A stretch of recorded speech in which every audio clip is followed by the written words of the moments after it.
Bismillahirrahmanirrahim. Assalamualaikum warahmatullahi wabarakatuh. Bertemu lagi dengan Bapak dan kali ini kita memasuki pertemuan yang 11, di mana pertemuan 11 pada mata kuliah Sistem Informasi Manajemen Bapak akan membahas tentang sistem informasi yang berkaitan dengan operasional atau aspek operasional, yaitu adalah manufaktur. Adapun beberapa pertanyaan yang akan kita jawab dalam materi kali ini, di antaranya adalah berikan penjelasan mengenai jenis-jenis usaha otomatisasi pabrik, kemudian apa yang dimaksud dengan reorder point, karena dalam perusahaan patut untuk memikirkan sebuah proses bisnis itu untuk efektif dan efisien, dan tentu dengan memiliki sistem yang bisa memiliki fitur reorder point secara automatically akan membantu untuk tercapainya efektivitas dan efisiensi kerja. Kemudian juga akan menjawab apa yang membedakan antara MRP atau Material Requirement Planning dengan MRP2, Manufacturing Resources Planning. Pada intinya, Material Requirement Planning ini berkaitan dengan manajemen yang berkaitan dengan operasional, di mana ini hubungannya adalah dengan mendapatkan bahan baku ya untuk produksi, jadwal produksi bahan baku yang seperti apa, berapa banyak, kemudian juga seperti apa spesifikasinya. Kemudian untuk MRP2 ini, Manufacturing Resources Planning, ini berkaitan dengan kapan untuk manufacturing ini mendapatkan bahan baku, dengan waktunya kapan, dan bagaimana flow setelah ada di sebuah pabrik untuk bahan baku tersebut. Kemudian juga berikan penjelasan mengenai konsep dasar JIT atau Just in Time, di mana Just in Time ini pada intinya adalah bahwa perusahaan mencoba sangat mengefektifkan dan mengefisienkan bahan baku sehingga memang diperlukan perencanaan yang sangat tepat dan akhirnya tercapai kita atau perusahaan tidak memerlukan gudang penyimpanan bahan baku, tetapi proses produksi tetap bisa dilaksanakan. Berikutnya, elemen apa sajakah yang membentuk model sistem informasi manufaktur? Bagaimana arus informasi dari industrial engineering dapat berguna bagi subsistem output and user? Karena di dalam Material Requirement Planning dan Manufacturing Resources Planning membutuhkan industrial engineering, dan industrial engineering ini adalah orang yang berperan untuk memastikan segala proses MRP dan MRP 1 dan juga 2, kemudian ROP-nya ini berjalan dengan sesuai dengan yang diinginkan oleh perusahaan, yang dicanangkan oleh perusahaan. Yang terakhir, pada subsistem persediaan bahan baku dan bahan pendukung seterusnya, informasi apa yang dapat diolah sehingga meningkatkan efisiensi perusahaan, dan berikan penjelasannya. Pertama, penjelasan tentang komputer, bahwa komputer sebagai bagian dari sistem physical system. Jadi untuk manufacturing operasi ini kita membutuhkan alatnya, yaitu adalah komputer. Manajemen operasi manufacturing menggunakan komputer sebagai sistem konseptual, di mana artinya komputer tersebut memiliki sistem informasi yang dapat dioperasionalkan oleh orang atau petugas, dan sebagai elemen dalam sistem produksi fisik. Jadi hal utama atau bahan atau alat utama yang perlu ada atau dibutuhkan. Otomatisasi pabrik inilah tujuan, kemudian harapan pada manufacturing system ini ada computer aided design, di mana artinya ini adalah gambaran-gambaran untuk produk, rancangan gambaran untuk produk, dan computer aided manufacturing adalah rancangan untuk mesin pencipta produk tersebut. Dan juga robotik ini adalah sejumlah perangkat keras yang kemudian diberikan sistem informasi, kemudian juga perintah-perintah secara automatically, sehingga akan menggantikan manusia dan juga manfaatnya selain efisiensi juga minim kesalahan atau human error. Yang pertama, Computer Aided Design Engineering atau CAD atau CIA ini, ini melibatkan penggunaan komputer untuk membantu perancangan produk. Saya bilang tadi, Bapak bilang CAD adalah gambar-gambar rancangan produk, seperti halnya rumah dirancang kemudian jadi rumahnya, dan kemudian kendaraan dirancang dulu kemudian jadi kendaraannya, itu adalah CAD atau Computer Aided Design atau Engineering. Melibatkan penggunaan komputer untuk membantu perancangan sebuah produk, diawali dengan penggunaan CAD atau CAD atau CAE pada industri kedirgantaraan, ya, alat-alat berat yang untuk transportasi, gitu ya. Disusul industri otomotif, ini transportasi umum, ini untuk pertahanan negara. Kini juga sudah banyak diimplementasikan pada perancangan-perancangan teknikalnya seperti sipil, arsitektur, seperti halnya gambar rumah yang juga ada mesin-mesin, itu juga menggunakan CAD atau Computer Aided Design. CAD ini tujuannya adalah untuk meminimalisir kesalahan produksi produk sehingga proses produksi dapat persentase keberhasilannya akan lebih tinggi. Berikutnya, untuk Computer Aided Manufacturing atau CAM atau CIM, ini CAM, penerapan komputer dalam proses produksi memberikan tingkat presisi yang lebih tinggi, mereduksi kemungkinan produk cacat atau mengurangi kemungkinan produk cacat. Ini adalah alat yang akan memproduksi produk, ya, setelah digambarkan oleh CAD. Seperti ini contohnya mobil, kendaraan alat berat, dan juga mesin-mesin yang kemudian menggunakan CAD. Ada juga robotik, di mana ini melibatkan penggunaan industrial robot atau IR, ya, alat yang secara otomatis melakukan tugas-tugas tertentu dalam manufaktur. Robot identik dengan bentuk tubuh manusia seperti ini, namun nanti pada kenyataannya atau prakteknya tidak semata-mata harus seperti ini. Memungkinkan perusahaan untuk bekerja secara lebih efektif dan efisien karena robot ini diperintahkan di awal, di format, kemudian juga efisien, tidak ada perasaan yang kemudian tidak ada demotivasi seperti halnya tenaga manusia. Meminimalisir resiko kerja, atau karena kalau pakai manusia akan banyak atau kemungkinan banyak mengalami human error, terutama tugas-tugas berbahaya yang bisa kehilangan nyawa dari seorang karyawan. Dan ini mulai diperkenalkan pada industri otomotif sejak 1974. Contohnya adalah seperti ini, di mana produksi mobil untuk produksi rangka, kemudian penempatan kepada bodi dan rangkanya, penempelan mesin, aksesoris, dan hingga akhirnya adalah mobil siap digunakan, itu sebagian besar menggunakan robotik. Komputer sebagai sistem informasi. Tadi adalah komputer digunakan sebagai perancangan produk, ya. Namun saat ini juga kita mengarah kepada materi komputer sebagai sistem informasi, manufacturing information system atau MIS. Subsystem core computer based information system yang menyediakan informasi mengenai operasional produksi, dan komputer ini memiliki rancangan-rancangan untuk CAD-nya tadi. Output dari sistem informasi manufacturing tersebut digunakan untuk menciptakan dan mengoperasionalisasikan sistem produksi fisik. Dari komputer digerakkan menjadi fisik. Dan untuk di perusahaan-perusahaan besar seperti halnya Ichitan di Thailand, besar pabriknya, tapi untuk stafnya atau orangnya hanya dibutuhkan 2 atau 3 orang untuk menggerakkan komputer tersebut dan kemudian menggerakkan secara fisik barang rasa Ichitan rasa tertentu disimpan di rak atau posisi tertentu lalu diberikan kode-kodenya. Nah, jadi tidak menggunakan tenaga manusia lagi.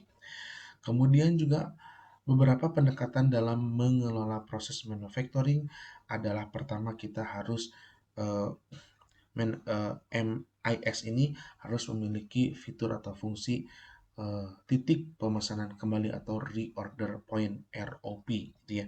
Kemudian Material Requirement Planning MRP dan Manufacturing Resources Planning-nya. Kemudian dijelaskan satu persatu seperti ini.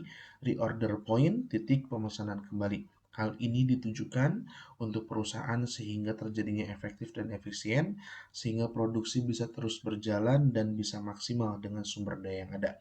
Sebagai pengendalian sistem persediaan, tentu persediaan baku, bahan pendukung, bahan tambahan, dan lain-lainnya. Tingkat persediaan pada kuantitas tertentu bersifat reaktif. Artinya ketika terjadinya penurunan, kemudian muncul di titik atau menyentuh di titik safety stock, maka akan reorder secara maksimal, kemudian menyentuh lagi akan reorder lagi. Apabila terjadi produksi yang sangat begitu tidak bisa ditahan, maka bisa saja menembus safety stock dan kemudian akan kembali secara reaktif untuk memesan kembali. Ini adalah the amount of safety stock needed in based on the degree of uncertainty in the lead time demand and desired customer service level. Berikutnya adalah material requirement MRP ini. Apa itu? Adalah identifikasi material yang akan diperlukan. Sekali lagi mengidentifikasi bahan baku yang dibutuhkan sesuai spesifikasi, kapan, di mana penempatannya, dan juga berapa banyak, termasuk jumlah dan tanggal kadaluarsanya. Kemudian juga merupakan strategi yang bersifat proaktif, artinya ketika misalkan diminta kemudian juga, maksudnya adalah proaktif ini adalah sebelum diminta sudah ada ya MRP ini. Dan juga kemudian komponen sistem MRP ada sistem penjadwalan produksi. Ini penting bagi perusahaan agar perusahaan bisa memaksimalkan produksi dan juga penjualan yang sebesar-besarnya sehingga akhirnya kembali pada keuntungan perusahaan. Dan sistem perencanaan kebutuhan material untuk mendukung yang penjadwalan produksi tadi, dan sistem perencanaan kebutuhan kapasitas untuk melihat bagaimana material yang bisa ditampung di sebuah pabrik atau manufacturer, dan sistem pelepasan pesanan. MRP2 atau Manufacturing Resources Planning 2 menurut Wade and Plous mengembangkan MRP di luar area manufacturing sehingga mencakup perusahaan secara keseluruhan. MRP kemudian berevolusi menjadi MRP2 dan jadi ERP. Mengintegrasikan semua proses dalam manufaktur atau sebuah pabrik dalam hal produksi sebuah produk. Kemudian semua di dalam manufacturing yang berhubungan dengan manajemen material, dan ini perlu dipelihara. Material ini jangan sampai kadaluarsa atau rusak atau gagal atau hilang ya. Lalu menyediakan informasi bagi sistem informasi lainnya termasuk eksekutif untuk pengambil kebijakan dalam perusahaan dan fungsional yang memang mengerjakan proses produksi atau bagian staff. Bertukar data dengan sistem informasi akuntansi. Jadi untuk MRP ini juga nanti perlu difungsikan atau dihubungkan dengan SIAK atau sistem informasi akuntansi karena berkaitan dengan pembayaran dan kemudian juga pembayaran tersebut dilakukan oleh supplier dan supplier melakukan pengiriman sampai akhirnya datang ke gudang yang kemudian perlu dikelola baik dalam penyimpanan dan pemeliharaan bahan baku.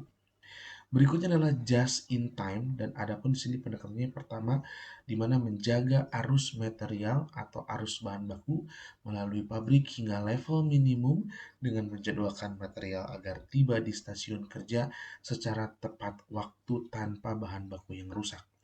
Berlawanan dengan konsep produksi massal tradisional di mana didasarkan pada ukuran lot, dan ini adalah ukurannya besar sehingga memiliki konsekuensi pabrik ini harus mengeluarkan biaya-biaya untuk pemeliharaan material. Lalu ukuran lot besar tujuan meminimalisir biaya produksi dan setup. Jadi pada praktik yang dahulu atau sebelum ada teknologi, ukuran lot ini menjadi hal yang utama karena dapat memperoleh potongan harga dari pemasok. Namun hal ini harus dihindari ya, karena bisa saja kita mendapatkan potongan harga, tapi juga di sisi lain meningkatkan biaya persediaan yang tinggi karena kita harus memelihara bahan baku yang ada di gudang atau manufacturer. Just in time mencoba meminimalisasi biaya persediaan sehingga tidak ada biaya maintenance, biaya pajak, biaya orang yang kemudian menjaga bahan baku dan seterusnya dengan memproduksi pada jumlah yang relatif lebih kecil. Dan memang itulah konsekuensi dari just in time karena tidak ada bahan baku yang bisa disimpan di gudang. Namun tadi keuntungannya dapat mengurangi biaya-biaya perusahaan. Berlawanan dengan MRP, ZIT menekankan pada ketepatan waktu alih-alih perencanaan jangka panjang serta penggunaan sinyal non-komputer. Untuk komputer, model sistem informasi manufacturing terdiri dari subsistem input, di mana terdiri dari sistem informasi akuntansi yang berisikan tentang transaksi-transaksi penjualan dan pembelian dari eh, bahan baku atau material yang dibutuhkan untuk manufacturing atau produksi. Dan di dalam SIAK nanti berkaitan dengan subsystem industrial engineering, di mana industrial engineering adalah orang yang akan bertanggung jawab untuk memastikan bahwa spek yang digunakan untuk bahan baku telah sesuai dengan standar perusahaan. Dan subsystem intelligent manufacturing adalah ini pihak yang terlibat untuk mencari informasi tentang manufacturing yang paling efektif dan efisien. Dan kemudian nanti dimasukkan ke dalam basis data server, kemudian di subsystem outputnya ada sistem produksi, persediaan, kualitas, dan biaya. Seperti inilah contoh atau model dari Manufacturing Information System. Model of Manufacturing Information System, di tengahnya ada data yang dimana data ini diperoleh atau memproses informasi dari Accounting Information System, Industrial Engineering, dan kemudian Manufacturing and Intelligence Subsystem yang kemudian menjadi data diolah di database dan kemudian outputnya adalah production, inventory, quality, cost, subsystem. Dan ini menjadi informasi untuk user, bisa manager, supervisor, owner, general manager, purchasing, dan lain sebagainya untuk mengambil keputusan dalam hal efektivitas dan efisiensi produksi. Untuk sistem yang pertama adalah input, di mana sistem informasi akuntansi menjadi inputan yang paling pertama. Pengumpulan data internal terkait data keuangan seperti halnya uang pengeluaran, biaya pengeluaran atau pendapatan sebagai penjualan produk yang menjelaskan operasi manufaktur. Dan juga ada data lingkungan yang menjelaskan transaksi perusahaan dengan pemasaran sebagai intelijensi manufacturing.